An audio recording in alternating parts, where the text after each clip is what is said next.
वन्दे ब्रह्मपुराधिपम् श्रीसहजानन्दम् च मूलाक्षरम्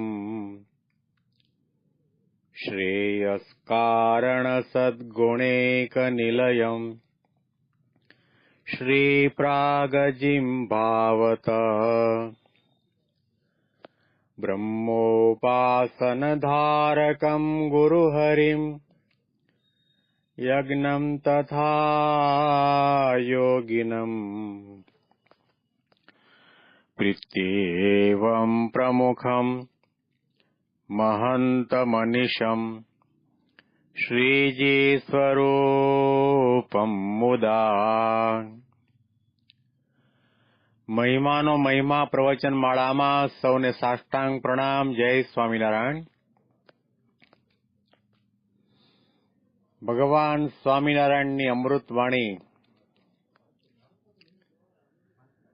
વચનામૃત ગ્રંથનો આપણે શ્રવણ કરી રહ્યા છીએ, મનન ચિંતન કરી રહ્યા છીએ.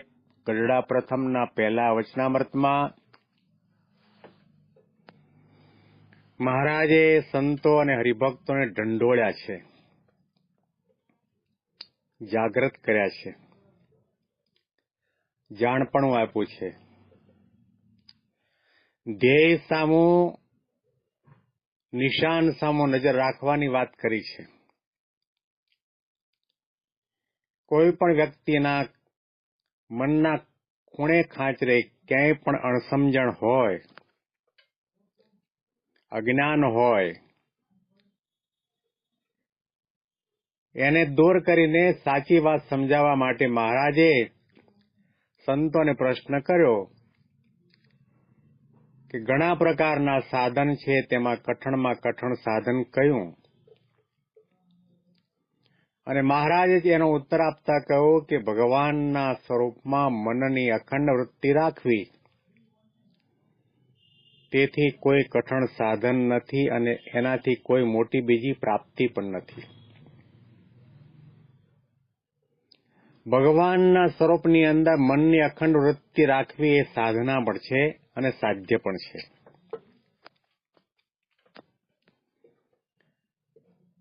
આવી અદ્ભુત વાત મહારાજે પોતે સંતોને બતાવી કે તમે કંઈ પણ નાની મોટી સાધના કરો, તપ કરો, વ્રત કરો, યાત્રા કરો, સત્સંગ કરો, પ્રવચન કરો, પારાયણ કરો, કીર્તન કરો, ગ્રંથનું આલેખન કરો, કંઈ પણ નાનું મોટું કરો, આરતી કરો, દર્શન કરો,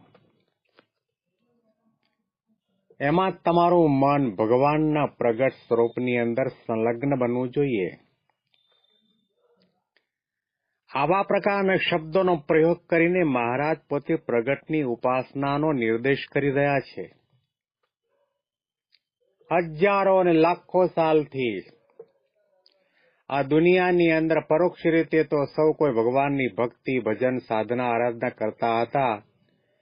વૈકુંઠમાં ભગવાન છે, ગોલોકમાં ભગવાન છે, કૈલાસમાં ભગવાન છે, મૂર્તિમાં ભગવાન છે, મંદિરમાં ભગવાન છે, એવી પ્રકારની ભાવના સાથે પરોક્ષ રીતે ઘણા બધા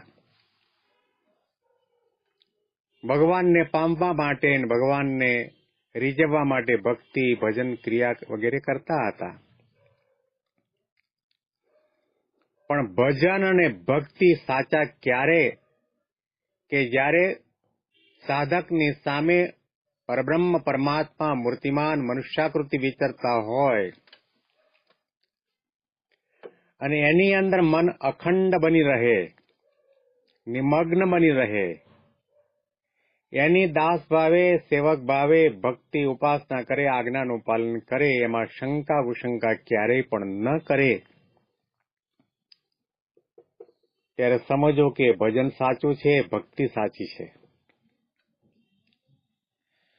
અને એટલા માટે નિષ્કુળાનંદ સ્વામીએ પોતાના કાવ્યમાં લખ્યું, ભક્તિ ભક્તિ સહુ કહે પણ ભક્તિ ભક્તિમાં ભેદ, ભક્તિ પ્રભુ પ્રગટની એમ વધે છે ચારે વેદ.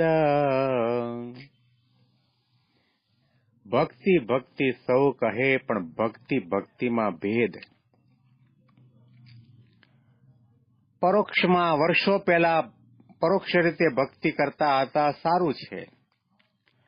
વર્તમાન સમયની અંદર પણ લાખો લોકો પરોક્ષ ભાવે ભગવાનની ભક્તિ કરે છે. એની આપણે ટીકા નથી કરતા, નિંદા નથી કરતા. દુનિયાના વિષય ભોગની અંદર રાચે એના કરતા પરોક્ષ રીતે પણ ભગવાનનું ભજન કરે છે. એનો આપણને ગુણ છે, એના માટે આપણને સન્માન છે. પરંતુ મહારાજ આપણને પ્રગટની ઉપાસના તરફ દોરી જાય છે. ભજન કરો સાર્થક ક્યારે કહેવાય કે ભગવાન પ્રગટ વિચારતા હોય અને એમાં ભગવાન પાણીની દ્રઢતા થાય, નિષ્ઠા થાય, દિવ્ય ભાવ થાય.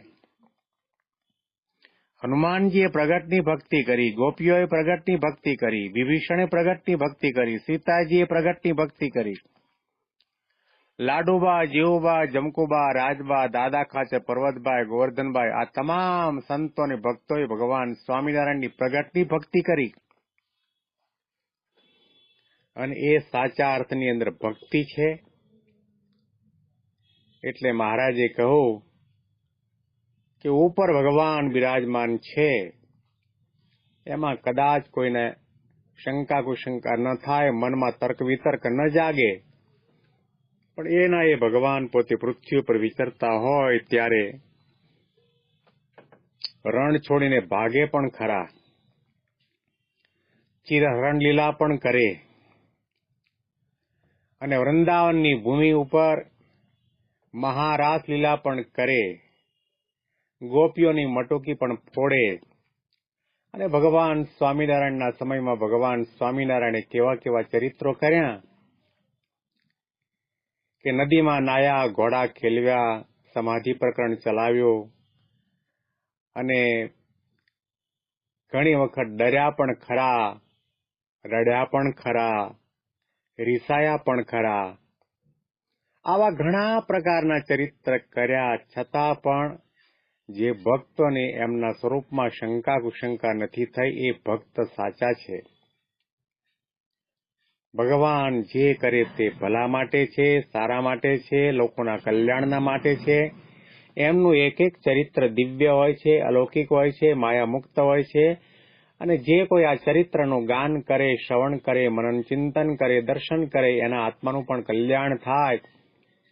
આવી પ્રકારની દિવ્યતા અને આધ્યાત્મિકતા ભગવાનના પ્રગટ સ્વરૂપના ચરિત્રની અંદર રહેલી છે. અને એ જ સાચી ભક્તિ છે. હવે આ જ વચનામૃતની અંદર પહેલા વચનામૃતમાં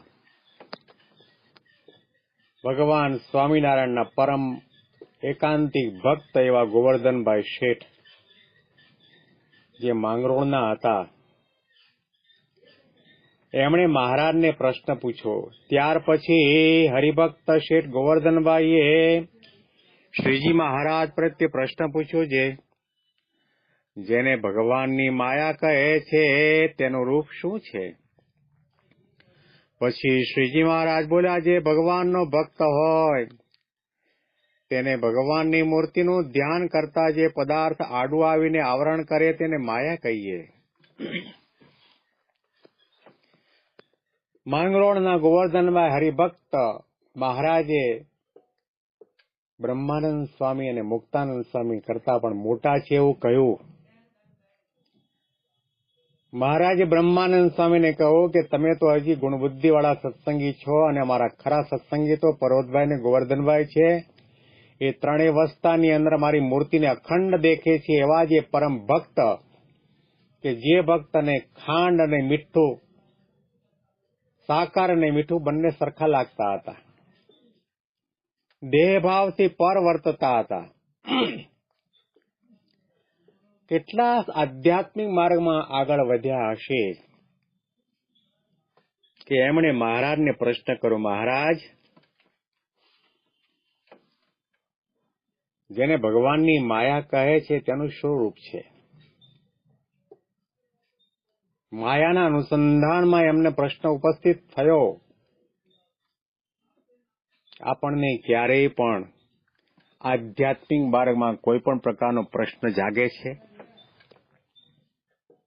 પ્રશ્ન કોને જાગે? કે આધ્યાત્મિક માર્ગમાં કદમ માંડ્યા હોય, ચાલતો હોય, દોડતો હોય, ઉડતો હોય, સાધના કરતો હોય, ભક્તિ કરતો હોય, આજ્ઞા પાળતો હોય, નિયમ ધર્મની અંદર રહેતો હોય, એવી વ્યક્તિને આધ્યાત્મિક માર્ગના પ્રશ્નો જાગે. પરંતુ જે ત્રણેવસ્થાની અંદર અખંડ મોહનિદ્રામાં સૂતો હોય એને આધ્યાત્મિક પ્રશ્ન ન જાગે.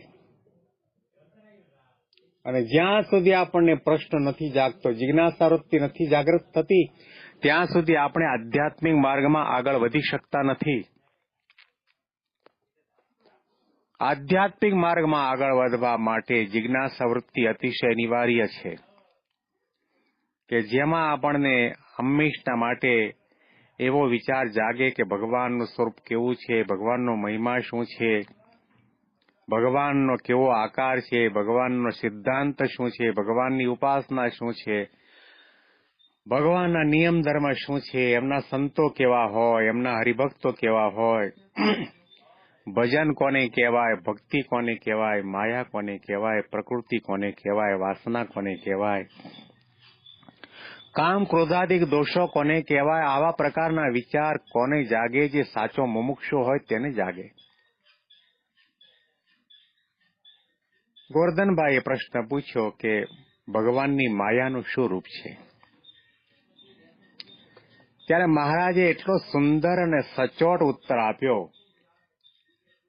કે ભગવાનનો ભક્ત હોય તેને ભગવાનની મૂર્તિનું ધ્યાન કરતા જે પદાર્થ આડું આવીને આવરણ કરે તેને માયા કહીએ.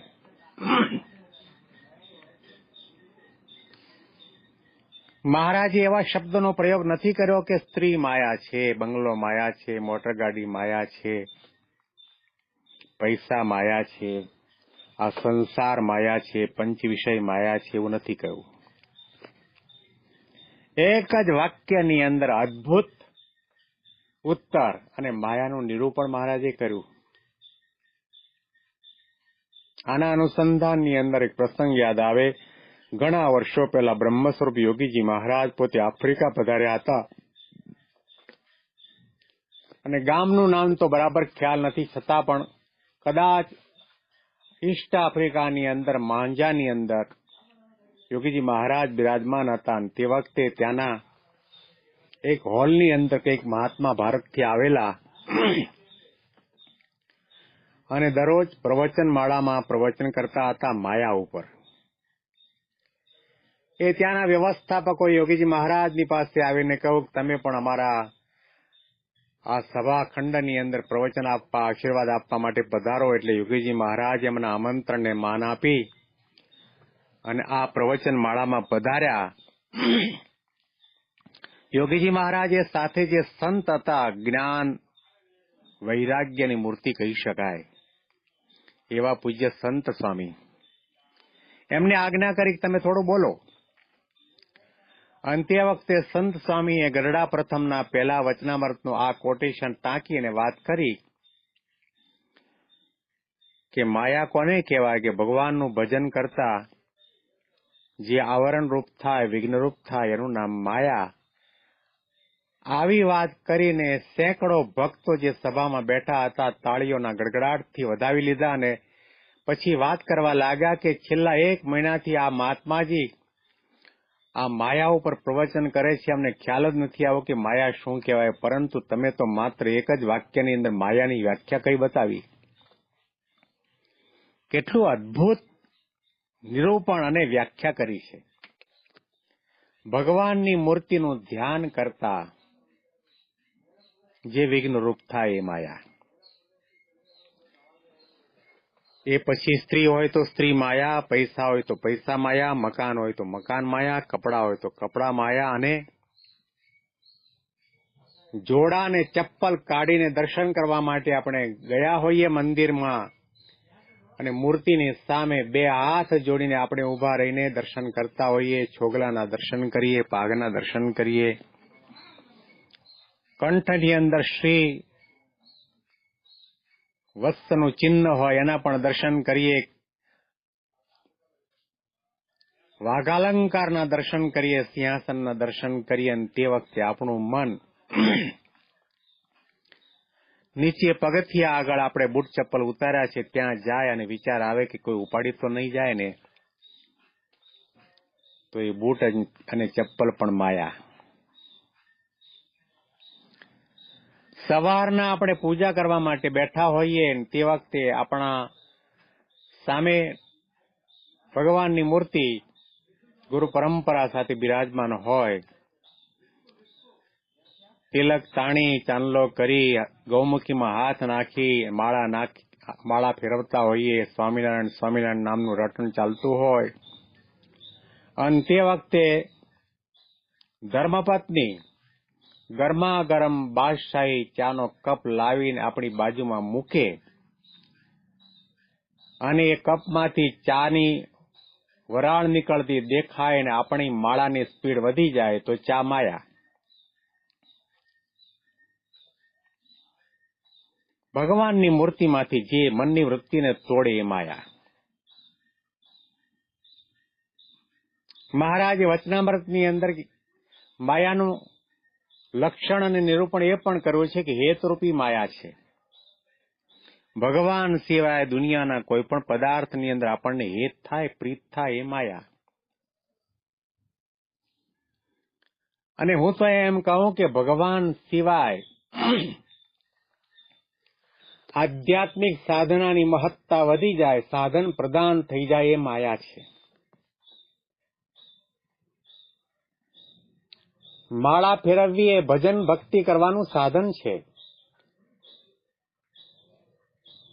પણ માળાની અંદર આપણે 2 ફૂમકા રાખ્યા હોય, 3 ફૂમતા રાખ્યા હોય, બેંગ્લોરની ચંદનની માળા હોય, સુખડની માળા હોય, કાપાવાળી માળા હોય, અતિ રળિયામણી અને સુંદર માળા હોય, અને માળા કરતી વખતે આપણું મન ભગવાનની મૂર્તિની જગ્યાએ માળા તરફ જતું હોય, તો એ માળા પણ માયા છે. કોઈ પણ ધર્મનું આપણે પાલન કરતા હોઈએ એની અંદર ભગવાન ગૌણ થઈ જાય અને ધર્મ પ્રધાન બની જાય તો એ ધર્મ પણ માયા બની જાય છે. ધર્મ એ ધર્મ નથી રહેતો. ભગવાન સ્વામિનારાયણ વિચરણ કરતા કરતા ગઢપુરથી નીકળી અને જમરાળા પધાર્યા હતા, જે અમારું જન્મસ્થાન, જન્મનું ગામ. અને એ ગામની અંદર ગંગારામ દવે કરીને હરિભક્ત હતા, એને ત્યાં રમ્યા, જમ્યા. પછી મહારાજે કહ્યું કે અમને હવે ગરડા મૂકી જાઓ. એ ગંગારામ બહુ પ્રેમી ભક્ત હતા, નિષ્ઠાવાળા હરિભક્ત હતા, બહુ સદાચારી અને પવિત્ર બ્રાહ્મણ હતા. એમણે ગાડું જોડ્યું અને ગાડાની અંદર ગાદી, તકિયા, ગાદલા વગેરે નાખી દીધા અને મહારાજ એ ગાડામાં બિરાજમાન થયા અને પોતે ગંગારામ દવે ગાડું ચલાવવા માટે બેઠા. અને ગાડામાં જોડાયેલા જે બળદો હતા એટલા સુંદર રીતે ચાલતા હતા. મહારાજ બહુ રાજી થયા અને ગંગારામ દવેને કહ્યું કે ગંગારામ, તમારા બળદ બહુ સારા છે, એટલી સુંદર ચાલ ચાલે છે કે પેટનું પાણી પણ હલતું નથી. એમ કહીને મહારાજે કહ્યું, ગંગારામ, અમારે ગરડાની અંદર મંદિરનું બાંધકામ શરૂ કર્યું છે અને ત્યાં આગળ પથરા લાવવા માટે, ચૂનો લાવવા માટે ગાડાની અંદર બળદની જરૂર પડે. આવા સારા બળદ તમારા ધ્યાનમાં કોઈ આવે તો અમને કહેજો, અમને આપજો અને અમે લઈ લઈશું વેચાતા. બ્રાહ્મણ હતા, બુદ્ધિશાળી હતા ગંગારામ. એમણે કહ્યું, મહારાજ, મારે આના જેવા બીજા બળદ શોધવા ક્યાં જવું? ગાડું ઉભું રાખીને સાષ્ટાંગ દંડવત પ્રણામ કરી મહારાજનો ચરણનો સ્પર્શ કરીને કહું, સ્વામી મહારાજ, આ બળદ તમારા, તમને સમર્પણ. આ ગાડું પણ તમને સમર્પણ. અને મહારાજ આવું મંદિરનું બાંધકામનું કામ ચાલતું હોય તો એની અંદર સેવામાં હું પણ સમર્પિત થવા માટે તૈયાર છું.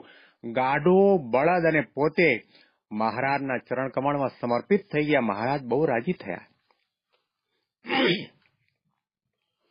ગઢપુરની અંદર ગોપીનાથ દેવનું મંદિરનું બાંધકામ ચાલે, એની અંદર પોતે ચૂનો લેવા જાય, પથરા લેવા જાય અને નાની મોટી તમામ પ્રકારની સેવા, પાયો ખોદવાની ને એની અંદર પથરા નાખવાની બધી સેવા કરે. અને એ વખતે તો વર્ણાશ્રમ ધર્મ એટલો ચુસ્તપણે પલાતો હતો કે પોતે ક્યારેય પણ કોઈના હાથનું બનાવેલું અન્ન ન જમે, પોતાની જાતે રસોઈ પકાવીને જમતા.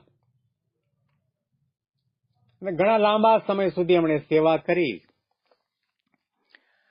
અને તે વખતે મહારાજ પોતે દાદા ખાચરના દરબારમાં બિરાજીને જમવા માટે બિરાજ્યા હતા. અને તે વખતે ગંગારામ દવે દર્શન કરવા માટે આવ્યા અને એમની સેવા જોઈને મહારાજ અતિશય રાજી થયા.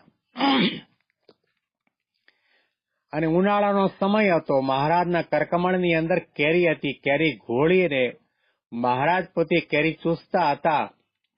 અને મહારાજ એટલા બધા રાજી થયા અને ગંગારામને પાસે બોલાવીને કહ્યું કે તમારી સેવાથી મેં રાજી થયા છે, લો આ પ્રસાદ. એમ કહીને પોતાના હાથની અંદર જે ચૂસાયેલી કેરી હતી તે ગંગારામ દવેને આપી. અને ગંગારામ દવે વિવેકી હતા, બ્રાહ્મણ હતા, બુદ્ધિશાળી હતા. એમણે કેરીનો અનાદર ન કર્યો, ના ન પાડી, કેરી લઈ લીધી. પરંતુ એમના મનની અંદર એવા પ્રકારના વિચાર જાગ્યા કે હું બ્રાહ્મણ છું અને મહારાજ ભલે ને બ્રાહ્મણ હોય, બ્રાહ્મણ કુળમાં જન્મ લીધો હોય, પણ અહીંયા આવ્યા પછી આ કાઠી કોળી કણબીરનું ખાઈને અભડાઈ ગયા છે. અને એમની ચૂસેલી કેરી હું જમું ને તો હું પણ અભડાઈ જાઉં.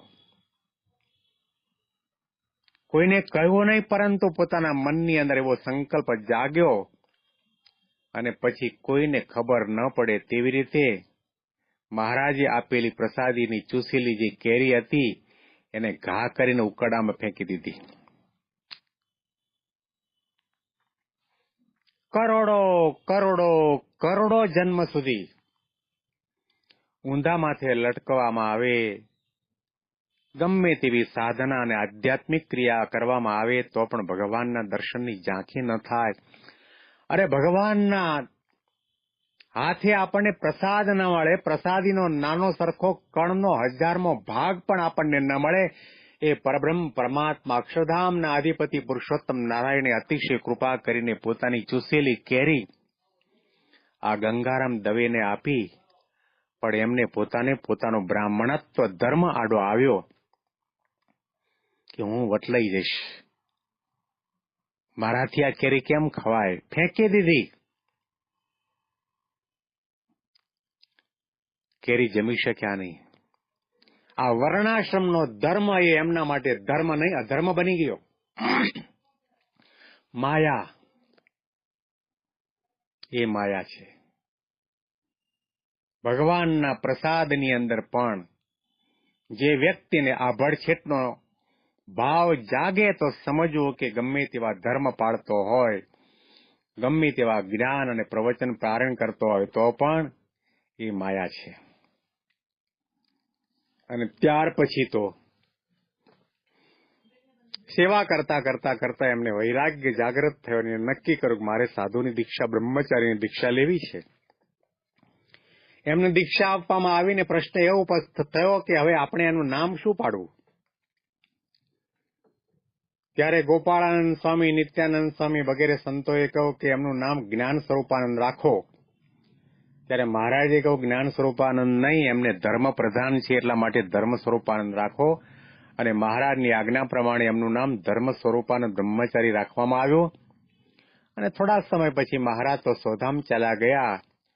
અને સત્સંગ કરતા કરતા મહારાજના મહિમાનું જ્ઞાન એમને અતિશય પ્રમાણમાં સિદ્ધ થયું. ત્યાર પછી પોતાના આસને જે કોઈ વ્યક્તિ દર્શન કરવા માટે આવે તો મહારાજના લીલાના ચરિત્રોને, મહારાજ સાથેના પ્રસંગો યાદ કરતા કરતા પોતે રડી પડતા કે ધિક્કાર છે મારા બ્રાહ્મણત્વને, ધિક્કાર છે મારા વર્ણાશ્રમના ધર્મને, કે અક્ષરધામના અધિપતિ ભગવાન જેવા ભગવાન પુરુષોત્તમ નારાયણે અતિશય કૃપા કરીને સામે ચાલીને પોતાની ચૂસેલી પ્રસાદીની કેરી મને આપી. અને હું અભાગ્યો, મહાપાપી, મહાનાલાયક કે એક કેરી મેં ઉકરડામાં ફેંકી દીધી? એમ કહીને રડતા જાય અને સામે બેઠેલા હરિભક્તોને વાત કરતા જાય કે મહેરબાની કરીને ભગવાનના પ્રગટ સ્વરૂપને ઓળખવામાં ભૂલ ન કરતા. ભગવાન કોટ કાઠીનું જમે, કોળીનું જમે, કડબીનું જમે, વાઘરીનું જમે, ગમે તેવાનું જમે. ભગવાન એ ભગવાન છે. ભગવાન તો પરિપાક, પરિશુદ્ધ, પરિપૂર્ણ, પરમ પવિત્ર તત્વ છે. એ જે કંઈ અંગીકાર કરે એને પણ પરમ પવિત્ર બનાવવાની શક્તિ એમની પાસે છે. તો માયા એટલે ભગવાનની મૂર્તિનું ધ્યાન કરતા, ભજન કરતા, સેવા કરતા, ઉપાસના કરતા જે કોઈ આવરણ રૂપ થાય એ માયા છે. ધર્મ પણ માયા બની જાય. આપણો વિચાર, આપણી સમજણ પણ માયા બની જાય. આપણે જે માન્યતા ધરાવી હોય અને એ માન્યતા પ્રમાણે આપણે ચાલીએ અને ભગવાન કે ભગવાનના ધારક સંતે આપણને માન્યતાને તોડાવે અને કહે કે આમ કરો. અત્યારે માળા નહીં, અત્યારે આ મંદિરના બાંધકામ ચાલે છે, પાયા ખોદવા ચાલો તો જ્ઞાન થશે. પણ એ વખતે આપણે માળા પકડીને બેસી રહીએ તો માળા ફેરવવાની ક્રિયા પણ માયા બની જાય. એટલા માટે મહારાજે એટલો અદ્ભુત ઉત્તર આપ્યો છે કે ભગવાનનું ભજન કરતા, ભગવાનની ભક્તિ કરતા જે કંઈ વિઘ્નરૂપ થાય છે, આવરણરૂપ થાય છે, ભગવાનને સમજવામાં આપણે ભૂલ કરી બેસીએ છીએ, માયા છે. મહિમાની વિશેષ વાતો આપણે આવતીકાલના પ્રવચનમાં વચનામૃતના માધ્યમથી આપણે સાંભળીશું. સૌને સાષ્ટાંગ પ્રણામ. જય સ્વામિનારાયણ.